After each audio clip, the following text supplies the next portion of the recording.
बिस्मिल्लाहिर्रहमानिर्रहीम। अस्सलाम वालेकुम व्यूअर्स, उम्मीद है सब खैरियत से होंगे। आज की वीडियो फास्ट फूड से मुतल्लिक़ है, उन लोगों के लिए जो घर से फास्ट फूड का बिजनेस स्टार्ट करना चाहते हो। छोटी छोटी सी टिप्स जो इनिशियल स्टेज के ऊपर आपके लिए जानना, उन चीज़ों को समझना ज़रूरी है, उनके ऊपर मैं बात करता जाऊँगा। आपका कोई सवाल हो तो आप मेरे से कमेंट बॉक्स में पूछ सकते हैं। मेरी लास्ट वीडियो फास्ट फूड के ऊपर थी। उस वीडियो में जो बातें आपसे कही गई थी, उन बातों को थोड़ा बेहतर तौर पे एक्सप्लेन करने के लिए मज़ीद वीडियो बना रहा हूँ। फास्ट फूड के काम का मुझे बाकी सारे कामों की निस्बत रिज़ल्ट बेहतर मिला, इस वजह से मैं अब फास्ट फूड का ही काम कर रहा हूँ। इस वीडियो के बीच में जो आप वीडियो क्लिप्स देख रहे हैं, वो सारे एक दिन की सेल है। एक दिन के ऑर्डर्स की तमाम डिटेल मैंने आपके साथ शेयर करनी थी ताकि देखने वालों को काम का बेहतर तौर पे आइडिया हो सके। लेकिन काम के लोड की वजह से मैं पिछले 15 दिन से वीडियो ही नहीं बना सका। जो इन्फॉर्मेशन ऑर्डर्स की शेयर करने वाली होगी, वो मैं टेक्स्ट की सूरत में जहाँ तक मुमकिन है आपके साथ शेयर कर दूंगा। सबसे पहले तो इस चीज़ के ऊपर बात कर लेते हैं कि घर से फास्ट फूड का काम स्टार्ट करने के लिए आपको किन चीज़ों की ज़रूरत है। फास्ट फूड का काम स्टार्ट करने के लिए आपको फ्रायर की ज़रूरत है और हॉट प्लेट की ज़रूरत है। फ्रायर और हॉट प्लेट की ज़रूरत क्यों है? फ्रायर और हॉट प्लेट की ज़रूरत इस वजह से है कि जिस वक़्त आप काम करते हैं, आपके पास ज़्यादा ऑर्डर आते हैं, तो ये चीज़ चूल्हों के ऊपर या छोटे तवे के ऊपर पॉसिबल नहीं है, जो कि घर में हमारे पास अवेलेबल होते हैं। आपने अगर घर से फास्ट फूड का काम स्टार्ट करना है, तो ये चीज़ें लाज़मी हैं। पॉसिबल नहीं है कि आप घर के चूल्हे के ऊपर आप एक तवा रख के ये काम कर लें या किसी कढ़ाई के बीच में थोड़ी-सी फ्राइंग करके कमर्शियल काम कर लें। जब आपने कमर्शियल काम करना है, तो फिर आपके पास कमर्शियल इक्विपमेंट भी होनी चाहिए।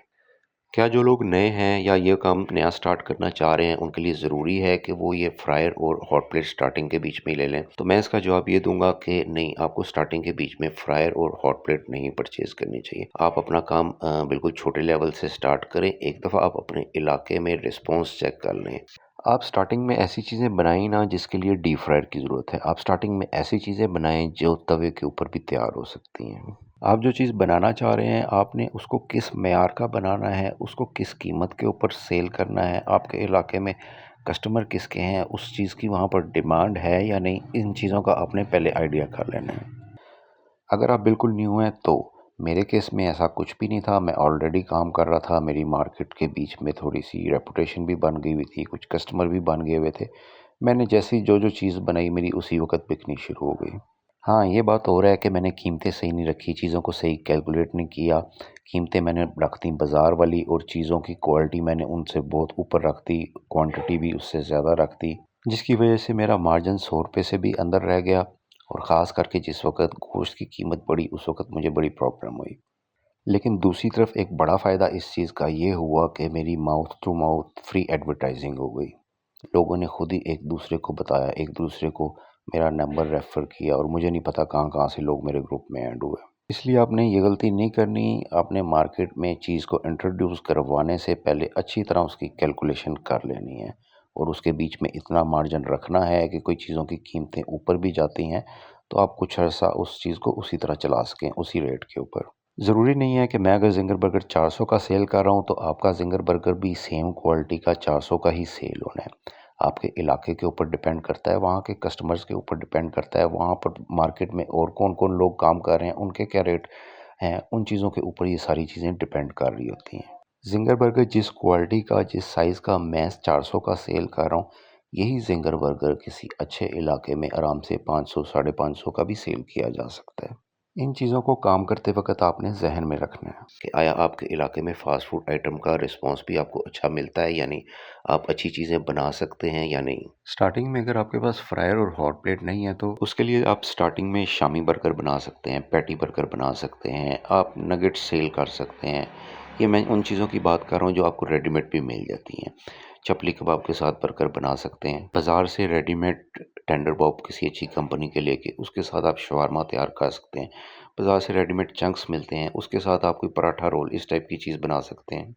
क्योंकि ये चीज़ें आपको कंपनियों की रेडीमेड मिल जाती हैं, इसके ऊपर आपकी अपनी वर्किंग कम है। आपने फ्रीज़र में चीज़ें रखी हैं, आपको अपने ऑर्डर आने के ऊपर इसको गर्म करना है या थोड़ा-सा फ्राई करना है और असेंबलिंग करके चीज़ डिलीवर करनी है। यहाँ पर बात आ जाती है ज़िंगर बर्गर की। ज़िंगर बर्गर बहुत ज़्यादा बिकने वाली चीज़ है, लेकिन घर के बीच में, कढ़ाई के बीच में वो चीज़ इतनी ज़्यादा पॉसिबल नहीं है।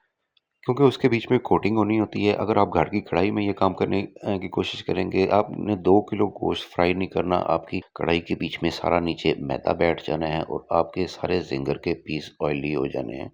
वो क्वालिटी आपकी बन ही नहीं सकेगी।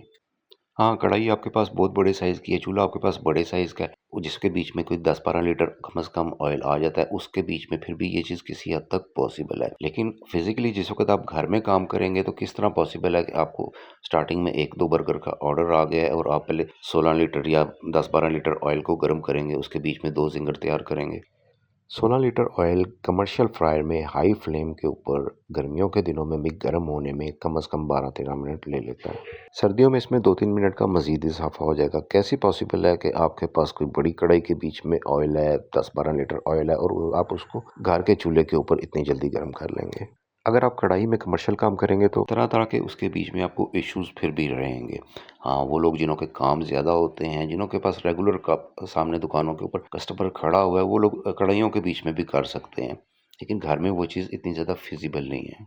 मेरे ख़्याल में बेहतर यही है कि आप सिंगर बर्गर इस तरह की चीज़ों के ऊपर ना जाएँ, जिनको फ्राई करने के लिए आपको ज़्यादा ऑयल की ज़रूरत है। बेहतर ऑप्शन यही है कि आप स्टार्टिंग में ऐसी चीज़ें ऐसी चीज़ों से काम स्टार्ट करें, जो कि आपके तवे के ऊपर ही फ्राई हो जाने, जिसके बीच में ऑयल कम से कम इस्तेमाल होना है। क्योंकि अगर आप कोटिंग करने वाली चीज़ों के ऊपर जाएँगे ना, तो फिर आपको स्टार्टिंग के बीच में ही फ्रायर भी या बड़ी कढ़ाई चाहिए और 10-11 हज़ार रुपया कम से कम अगर आपने अच्छा ऑयल इस्तेमाल करना है, तो ऑयल के लिए भी चाहिए। बाज़ार से कंपनियों की ऐसी चीज़ें मिल जाती हैं जिनके ऊपर ऑलरेडी कोटिंग हुई होती है। आपने स्टार्टिंग में ऐसी ही चीज़ें लेनी है और उन्हों के साथ अपनी कोई ना कोई प्रोडक्ट तैयार करनी है। ऐसी चीज़ों को फ्राई करने से आपका ऑयल भी कम लगेगा और गंदा भी जल्दी नहीं होगा। इस तरह काम करने से ये होगा कि अगर आपको कोई रिस्पॉन्स अच्छा मिलता है तो आपकी नेक्स्ट इन्वेस्टमेंट सिर्फ तवे के ऊपर होगी। कि आपको जिस तरह मैं आप मेरे वीडियोस में देख रहे हैं, बड़ा तवा मैं इस्तेमाल कर रहा हूँ मैनुअली समझने के काम करने के लिए, उसी तरह आपको एक 1500-2000 रुपये का बड़ा तवा लेना पड़ेगा। हाँ, अगर उसके बाद आपको लगे कि आपका काम इतना इंक्रीज़ हो रहा है, इतने ऑर्डर्स आ रहे हैं कि वो उस तवे के ऊपर भी चीज़ें हैंडल नहीं हो रही, तो अब तब आप फ्रायर के मुतालिक या हॉट प्लेट के मुतालिक सोचें। और हाँ, अगर आपके पास ये ज़िंगर बर्गर, शवारमा वगैरह बनाने का एक्सपीरियंस है और आपने माइंड बनाया हुआ है कि आपने यही काम करना है, तो फिर डिले करने का फ़ायदा कोई नहीं। फिर आप स्टार्टिंग में ही फ्रायर वगैरह, हॉट प्लेट परचेज़ कर लें ताकि आपका काम आगे का स्मूथ रहे। फ्रायर और हॉट प्लेट इस वजह से ज़रूरी है कि अगर आपका काम चलता है, आपको ऑर्डर ज़्यादा आते हैं, तो ये चीज़ पॉसिबल नहीं रहती। बाज़ औक़ात होता है कि 5 मिनट के बीच में ही आपको 2-2 3-3 ऑर्डर आ जाते हैं। आपने 10-12 चीज़ें तैयार करनी हैं। तो फिर ऐसी सूरत के बीच में ये कढ़ाई के ऊपर और ये चूल्हों के ऊपर ये चीज़ पॉसिबल नहीं रहती।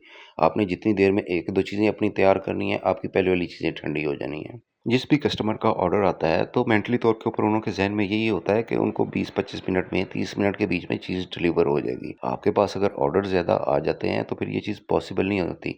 हालाँकि मेरे पास फ्रायर है, मेरे पास हॉट प्लेट है, मेरे पास काम करने का कुछ एक्सपीरियंस भी है, लेकिन इसके बावजूद भी अभी भी सिचुएशन ये है कि मेरे ऑर्डर बाज़ का 40-45 मिनट भी लेट हो जाते हैं। कभी-कभी मेरे साथ इस तरह भी होता है कि 15 मिनट के बीच में 4-5 ऑर्डर आ जाते हैं।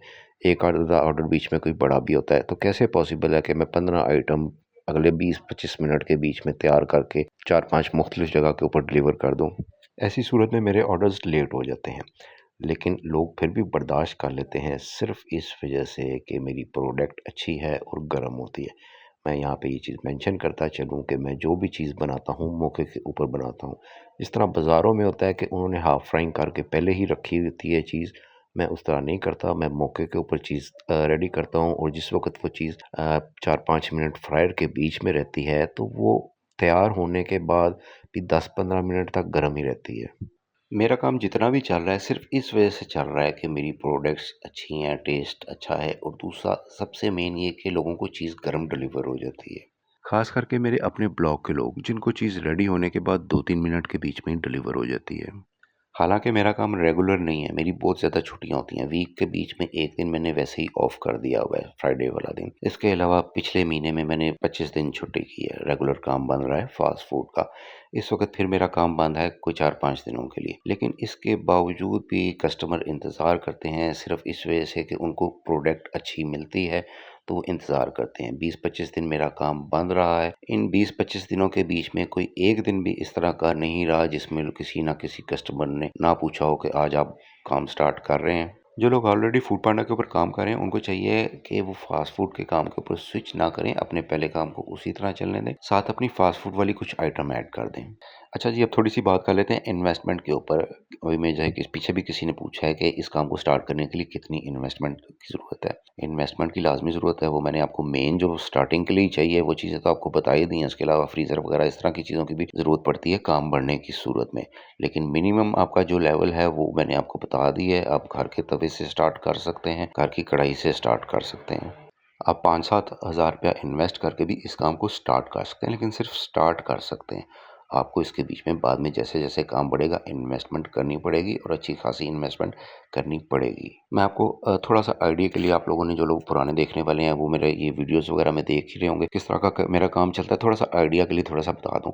मेन आपको बता दूँ, ऑयल अगर आपके पास फ्रायर है तो उसके लिए 10-11 हज़ार रुपए का तो आपको ऑयल ही चाहिए। सिलेंडरों का खर्चा होता है, गोश्त आता है, वो मेरा जिस तरह का काम है, मेरा 8-10 हज़ार रुपए का सिर्फ़ थाई का गोश्त आ जाता है, टेंडर पॉपिंग्स वग़ैरह उसके अलावा होते हैं, तो ये वीकली आना ही होता है। इसके अलावा डेली बेस के ऊपर कम से कम 5-7 हज़ार, 8 हज़ार रुपया लगता रहता है, जिसके बीच में बंद आ जाते हैं, मायोनीज़ आ जाती है, आइसबर्ग आ जाती है। आइसबर्ग को ही देख लें, वही इस वक़्त 700-800 रुपए किलो चल रही है। पैकिंग के सामान की बात करूँ, 8-8, 10-10 हज़ार रुपए का तो एक दफ़ा में सामान आ जाता है। आपका काम अगर ज़्यादा है तो फिर आपको मस्ट फ्रीज़र की भी ज़रूरत है चीज़ों को हैंडल करने के लिए, उनको सेफ़ रखने के लिए। आप स्टार्ट छोटे लेवल से करें, लेकिन ये चीज़ आपके ज़हन में होनी चाहिए कि आगे जाके आपको इन चीज़ों के बीच में इन्वेस्टमेंट करनी है। बाकी डिपेंड करता है कि आपने काम स्टार्ट करना है तो आपने चीज़ें कितनी अपनी रखनी है। अब आप कहेंगे जी कि आपने सिर्फ़ एक शामी बर्गर ही लगा लेना है, बस फिर आपको रिस्पॉन्स उसी तरह का मिलेगा। बेहतर तरीका तो ये है कि आपने स्टार्ट भी करना है तो कम से कम आप अपनी 4-5 प्रोडक्ट्स इस तरह की लॉन्च करें, ताकि लोगों को पता हो कि यहाँ पे हमें ये फ़ास्ट फ़ूड की ये चीज़ें मिल जाएँगी। सिर्फ एक आइटम वाला तजुर्बा, अगर आप किसी मार्केट में बैठे हैं जहाँ पे वॉकिंग कस्टमर आपके पास आता जाता रहता है, तो ऐसी जगह के ऊपर तो पॉसिबल है, लेकिन घर से काम करने के लिए सिर्फ एक आइटम के ऊपर डिपेंड करना ठीक नहीं है। अब थोड़ी-सी बात इस चीज़ के ऊपर करना चाहूँगा कि कितने लोग हों तो इस काम को स्टार्ट कर सकते हैं। इस काम को करने के लिए अगर आप ऑलरेडी फूड पांडा के ऊपर हैं तो आपको डिलीवरी वाला इश्यू तो नहीं है। आप छोटे-मोटे ऑर्डर इसके बीच में हैंडल कर सकते हैं। यानी कि आपके पास थोड़े-थोड़े से ऑर्डर आ रहे हैं, कभी 2 बर्गर आ गए, कभी 4 बर्गर आ गए, इस तरह की सिचुएशन है तो किसी हद तक चूँकि आपको पास फूड पांडा की सपोर्ट है, इस वजह से आप उस चीज़ को हैंडल कर सकते हैं।